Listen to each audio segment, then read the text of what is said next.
Meeting తర్వాత TTD chairman BR Naidu మాట్లాడుతున్నారు. Live లో చూద్దాం. వాళ్ళకి అందజేయటం జరుగుతుంది.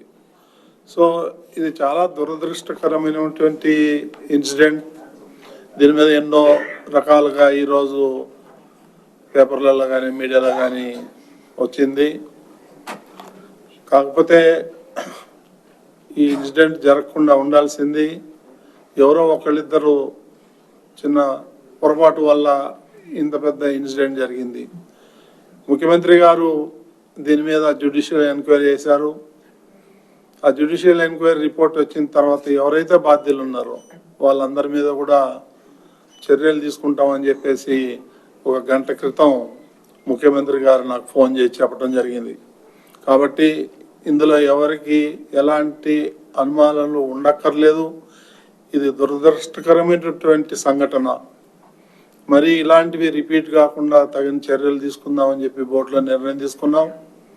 కాబట్టి ఈ సంఘటనని ఎవరు పూడ్చలేంది, వాళ్ళకి ఎంత చేసినా ఏం చేసినా ఇలాంటివి పునరావృతం కాకుండా చూడాలని చెప్పి మేము సో ఎవరైతే చనిపోయారో వాళ్ళ కుటుంబంలో ఒకరికి ఈ కాంట్రాక్ట్ జాబ్ కూడా ఇవ్వాలని ముఖ్యమంత్రి తీసుకున్నారు నిర్ణయం. అది బోర్డులో కూడా పెట్టి బోర్డు కూడా నిర్ణయం తీసుకుంది. సో ఇవన్నీ కూడా చేయటం ఒక ఎత్తు, ఈ ఫర్దర్గా ఇలాంటివి జరగకుండా చూడటం మరో ఎత్తు. కాబట్టి దీన్ని బోర్డు కూడా తీవ్రంగా సంతాపం తెలియజేసింది. ఇదంతా ప్రజలందరూ కూడా ఇది గమనించాలని కోరుతున్నాం. ఎందుకంటే ఎవరో ఒకళ్ళిద్దరు యాక్సిడెంటల్గా చేసిన తప్పే తప్ప వాళ్ళు కూడా కావాలని చేశారా అనేది రిపోర్ట్లో వస్తుంది. దానికి అనుగుణంగానే మనం చర్యలు తీసుకోవటం జరుగుతుంది. ఎవరిని ఉపేక్షించే ప్రసక్తే లేదు. ఇది ఈరోజు తీసుకున్నటువంటి ఎమర్జెన్సీ మీటింగ్లో ఈ నిర్ణయాలు తీసుకోవటం జరిగింది. అంటే ఘటన జరిగినప్పుడు అక్కడ స్పాట్ లో ప్రధానంగా నిర్లక్ష్యం ఎక్కువగా ఉంది. ఒక పార్క్ లో భక్తులు పంపించి కనీసం రోపు పార్టీ లేదు, అక్కడ బారికేడ్ లేవు, ఒకేసారి 30 అడుగులు వెడల్పున్న గేట్లు తీసే ప్రయత్నం చిన్న చిన్న పొరపాట్లు జరిగాయని మా దృష్టికి కూడా వచ్చింది. దాంట్లో అందులో ఏం అనుమానం లేదు. ఆ పొరపాట్లు జరగకపోతే ఈ ఇన్సిడెంట్ జరిగేది కాదు. పక్కనే క్యూ లైన్ ఉన్నప్పటికీ కూడా క్యూ లైన్ లో భక్తులు అనుమతించకుండా కూడా గ్రౌండ్ లోనే భక్తులు ఉంచడం కూడా అప్పుడు స్థానికులు ఎక్కువగా కూడా ఫిర్యాదు ఇస్తున్నారు. 8 సెంట్రల్ 9 సెంట్రల్ పెట్టినా కానీ ఎలాంటి సంఘటన జరగలేదు. ఈ 1-2 చోట్లనే కొంచెం అక్కడ ఉన్నటువంటి ఇబ్బందుల వల్ల, ఆఫీసర్ ఇబ్బందుల వల్ల జరిగింది. దాన్ని ఎంక్వైరీ చేస్తాం, చూద్దాం.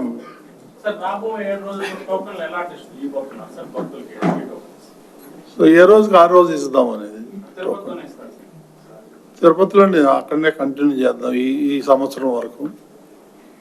ఇప్పుడు అంత రష్ కూడా లేదు. దానికి అనుగుణంగా చర్యలు తీసుకున్నారు అధికారులు.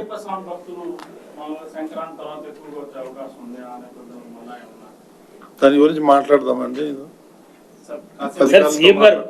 సీఎం గారు నిన్న చాలా స్పష్టంగానే వైకుంఠ ఏకాదశి ద్వాదశికి సంబంధించి మాత్రమే ఉండేది, రాష్ట్ర గవర్నమెంట్ తీసుకున్న డెసిషన్ ఎందుకు క్యారీ ఫార్వర్డ్ చేశారని చెప్పేసి కూడా ఒక అభిప్రాయం వ్యక్తం చేశారు. నెక్స్ట్ ఇయర్ నుంచి ఈ ఇయర్ నుంచి ఏమైనా ఇంప్లిమెంట్ చేసే అవకాశం ఉందా? ఈ ఇయర్ నుంచి 7 days కంటిన్యూ చేస్తారు. ఈ ఇయర్ నుంచి ఇంప్లిమెంట్ అనేది కష్టం. ఎందుకంటే ఆల్రెడీ అనౌన్స్ చేసేసారు, చాలా మంది ప్లాన్ చేసుకున్నారు. కాబట్టి ఈ ఇయర్ పాత పద్ధతే కంటిన్యూ చేసి రాబోయే సంవత్సరం ఎలా చేయాలి అనేది ఆగమశాస్త్ర పండితుల్ని కన్సల్ట్ చేసి మన కమిటీ వాళ్ళందరూ కూడా కూర్చొని ఎక్స్పర్ట్స్ అంతా పిలిచి మాట్లాడి డిసిషన్ తీసుకుందాం. సార్, అంటే మనం 10 రోజులకి 7 లక్షల మంది దర్శనం కల్పిస్తా ఉన్నా కూడా పరిస్థితిని అదుపు చేయలేనటువంటి పరిస్థితి ఏర్పడుతుంది. ఇది 2 రోజులకో 3 రోజులకో మళ్ళీ వెనక్కి వెళ్ళిపోతే భక్తుల క్రౌడ్ అయితే అలానే ఉంటది. అప్పుడు క్రౌడ్ మేనేజ్మెంట్ ఎలా చేయగలుగుతాం? అంటే ఎలాంటి ముందస్తు ఏర్పాటుతో వెళ్ళగలుగుతాం? ఏర్పాట్ల ఏమి లోపం లేదండి. ఒక 2 ఇన్సిడెంట్లు తప్ప ఈరోజు చాలా మంది ప్రశాంతంగా దాదాపు 40,000 మంది ఇప్పటికీ దర్శనం చేసుకోవటం జరిగింది. అట్లేం లేదు. అన్ని అదే విధంగా చూడాల్సిన అవసరం లేదు. సార్, అంటే భక్తులు సీఎం గారికి చెప్పినటువంటి ఫీడ్బ్యాక్ లో క్యూ లైన్ లో ఉన్నప్పటికీ మమ్మల్ని వచ్చిన సమయంలో క్యూ లైన్ లోకి అనుమతించలేదు, ఆ అక్కడ మాకు ఆహార పానీయాలు అందించలేదు, అక్కడ ఉన్నటువంటి సిబ్బంది ఎవరు కూడా పట్టించుకోలేదు అన్నది మెయిన్ గా ఇచ్చినటువంటి ఫీడ్బ్యాక్. సీఎం గారికి కావచ్చు, డిప్యూటీ సీఎం గారికి కావచ్చు. మనం నెపమంతా పోలీస్ యాక్ట్ పైకి అయితే ప్రస్తుతం నెట్టేస్తున్నాం కానీ మనం ఎవరి మీద నెట్టట్లేదండి, అది ఎంక్వైరీలు తేలుతుందండి. మనం ఇప్పుడు నేను కూడా ఎవరు పలాని XYZ మీద నెట్టట్లేదు. తప్పిదం జరిగింది, అది ఎట్లా జరిగింది, ఎలా జరిగింది అనేదే జ్యుడిషియల్ ఎంక్వైరీ. అదేం లేదండి, నేను మొన్న ప్రెస్ కాన్ఫరెన్స్ పెట్టి మొన్న 11 o'clock నేను క్లియర్ గా చెప్పాను, తిరుమల పోయే వాళ్ళని ఎవరు ఆపరు, కానీ అక్కడ దర్శనం కావాలంటే మాత్రం టోకెన్ ఉండాలి అనేది చెప్పాను, నేను క్లియర్ గా చెప్పాను ఆ రోజు. అది ముఖ్యమంత్రి గారు చూసుకుంటారండి, మనకి కమిటీకి ఏం సంబంధం. అది కమిటీ గవర్నమెంట్ ఆధ్వర్యంలో వస్తుంది. సార్ కొద్దిమంది చైర్మన్ గారు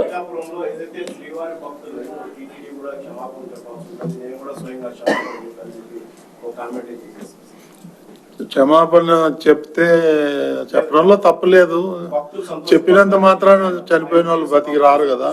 అది అవన్నీ ఎవరో ఏదో మాట్లాడారంటే వాటికన్నిటికీ స్పందించాల్సిన అవసరం లేదు. కాకపోతే తప్పిదం జరిగింది, అది ఎలా జరిగింది, ఎట్లా జరిగింది అనేది ఎంక్వైరీ చేస్తారు. బాధ్యుల మీద కఠినమైన చర్యలు తీసుకుంటారు, అందులో ఏమాత్రం డౌట్ లేదు.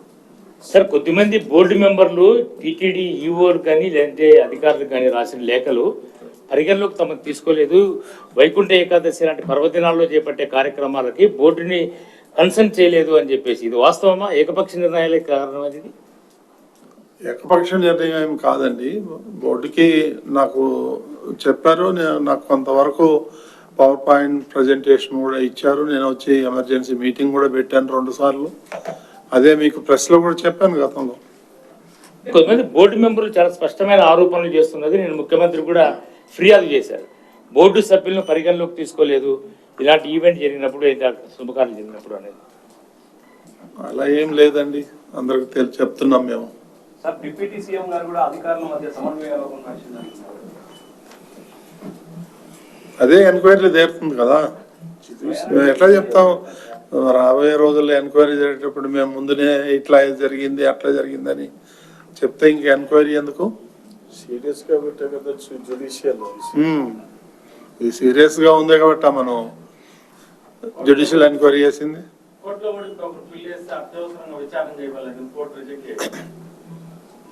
చూద్దామండి, దాన్ని చూద్దామండి.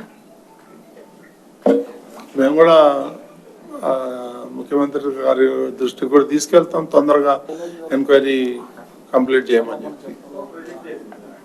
ఓకేనండి. అంటే డిప్యూటీ సీఎం క్షమాపణ చెప్పాలని చెప్పి చెప్పారు కదా, మరి క్షమాపణ చెప్తున్నారు భక్తులకి బోర్డు తరఫున లేదంటే అధికారుల తరఫున?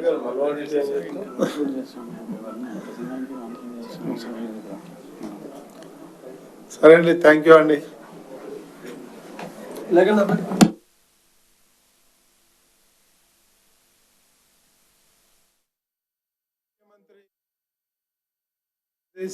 ప్రకారం ఈరోజు ఎమర్జెన్సీ బోర్డు మీటింగ్ పెట్టడం జరిగింది. మరి ఏదైతే నిన్న ప్రెస్లో అనౌన్స్ చేశారో దాన్ని లాంఛనంగా బోర్డులో పెట్టి వారు చెప్పినవన్నీ కూడా ఆమోదించడం జరిగింది. ఇది ఎలాబరేట్గా చెప్పాలంటే 6 మంది చనిపోయారు. బహుశా ఆ లిస్టు ఈరోజు ప్రెస్లో కూడా వచ్చింది, మీ అందరికి కూడా తెలుసు. ఇక ప్రత్యేకంగా చెప్పాలనుకుంటే 6 మంది లావణ్య విశాఖపట్నం, శాంతి విశాఖపట్నం, వడ్డేటి నాయుడు బాబు నర్సీపట్నం, రజని విశాఖపట్నం, నిర్మల కోయంబత్తూర్, మల్లిక సేలం. సో వీళ్ళందరికీ కూడా చనిపోయారు. వాళ్ళకి ఒక్కొక్కరికి 25 లక్షల రూపాయలు ఎస్గ్రేషియో ప్రకటించారు ముఖ్యమంత్రి గారు. అది ఈరోజు బోర్డులో పెట్టి ముఖ్యమంత్రి బోర్డు మీటింగ్ తర్వాత టీటీడీ చైర్మన్ బిఆర్ నాయుడు మాట్లాడారు. ఈ సంవత్సరం వరకు 10 రోజుల పాటు వైకుంఠ ద్వార దర్శనాలు అనుమతిస్తున్నట్లుగా అవకాశం ఇస్తున్నట్లుగా తెలిపారు. అయితే నెక్స్ట్ సంవత్సరం నుంచి మాత్రం నెక్స్ట్ ఇయర్ నుంచి మాత్రం ఒక నిర్ణయం తీసుకుంటాము. ఆగమ శాస్త్రం అలానే పండితుల నిర్ణయం ప్రకారం ఎన్ని రోజులు వైకుంఠ ద్వార దర్శనం కల్పించాలి అనే దానికోసం వచ్చే 7 నుంచి నిర్ణయం తీసుకుంటామని తెలిపారు టీటీడీ చైర్మన్. ఈ తొక్కిసలాట ఘటన మాత్రం చాలా దురదృష్టకరం అన్నారు. చనిపోయిన వారి కుటుంబాలకు 25 లక్షల రూపాయల పరిహారం ఇస్తామని తెలిపారు. ఇప్పటికే ముఖ్యమంత్రి దీనిపై జ్యుడిషియల్ ఎంక్వైరీ కూడా వేశారని ఆయన తెలిపారు. టోకెన్ల జారీ కోసం చేసిన ఏర్పాట్లలో లోపం అయితే లేదు, తప్పిదం మాత్రం జరిగిందన్నారు. ఇకపై ఇలాంటి ఘటనలు జరగనివ్వం అని భరోసా ఇచ్చారు. తొక్కిసలాట ఘటనపై ఎంక్వైరీ తర్వాత చర్యలుంటాయి. జరిగిన తప్పిదానికి క్షమాపణలు చెప్పినా తప్పులేదన్నారు. క్షమాపణలు చెప్పినంత మాత్రాన పోయిన ప్రాణాలు తిరిగి రావు. ఎవరైతే బాధ్యులున్నారో విచారణలో తేలిన తర్వాత వాళ్లపై కఠిన చర్యలు అయితే తీసుకుంటామని టీటీడీ చైర్మన్ మాట్లాడారు. ముఖ్యమంత్రి ఆదేశించిన ప్రకారం ఈరోజు ఎమర్జెన్సీ బోర్డు మీటింగ్ పెట్టడం జరిగింది. మరి ఏదైతే నిన్న ప్రెస్లో అనౌన్స్ చేశారో దాన్ని లాంఛనంగా బోర్డులో పెట్టి వారు చెప్పినవన్నీ కూడా ఆమోదించడం జరిగింది. ఇది ఎలాబరేట్గా చెప్పాలంటే 6 మంది చనిపోయారు. బహుశా ఆ లిస్టు ఈరోజు ప్రెస్లో కూడా వచ్చింది, మీ అందరికి కూడా తెలుసు. ఇక ప్రత్యేకంగా చెప్పాలనుకుంటే 6 మంది లావణ్య విశాఖపట్నం, శాంతి విశాఖపట్నం, వడ్డేటి నాయుడు బాబు నర్సీపట్నం, రజని విశాఖపట్నం, నిర్మల కోయంబత్తూర్, మల్లిక సేలం. సో వీళ్ళందరికీ కూడా చనిపోయారు. వాళ్ళకి ఒక్కొక్కరికి 25 లక్షల రూపాయలు ఎస్గ్రేషియో ప్రకటించారు ముఖ్యమంత్రి గారు. ముఖ్యమంత్రి ఈ సంవత్సరం వరకు మాత్రం ఈ రోజు నుండి 19వ తేదీ వరకు వైకుంఠ ద్వార దర్శనాలు కొనసాగిస్తున్నట్లుగా టీటీడీ చైర్మన్ తెలిపారు. ఏ రోజు టోకెన్లు ఆ రోజే ఇవ్వాలి అని ఇక మీదట నిర్ణయం తీసుకోబోతున్నట్లుగా తెలిపారు. వచ్చే సంవత్సరం నుంచి మాత్రం ఆగమ శాస్త్రాలు పండితుల ప్రకారం నిర్ణయం తీసుకుంటాము. ఎన్ని రోజులు వైకుంఠ ద్వార దర్శనాలు కల్పించాలి అనే దానిపై నెక్స్ట్ ఇయర్ నుంచి ఇంప్లిమెంట్ చేయబోతున్నట్లుగా ఆయన ప్రకటించారు. టోకెన్ల జారీ కోసం చేసిన ఏర్పాట్లలో లోపం జరగలేదని తెలిపారు. తప్పిదం అయితే జరిగింది, ఇకపై మళ్లీ జరగనివ్వమని తెలిపారు. తొక్కిసలాట ఘటనపై ఎంక్వైరీ తర్వాత చర్యలుంటాయి, కఠిన చర్యలు తీసుకుంటామని వివరించారు. జరిగిన తప్పిదానికి క్షమాపణలు చెప్పినా తప్పు లేదు అన్నారు. క్షమాపణలు చెప్పినంత మాత్రాన పోయిన ప్రాణాలైతే తిరిగి రావు అన్నారు. ఇదొక దురదృష్టకరమైన ఘటన. తొక్కిసలాట ఘటనలో 6 చనిపోయారు. ఆ 6 కుటుంబాలకు 25 లక్షల రూపాయల పరిహారం ఇవ్వనున్నట్లుగా ప్రకటించారు టీటీడీ చైర్మన్.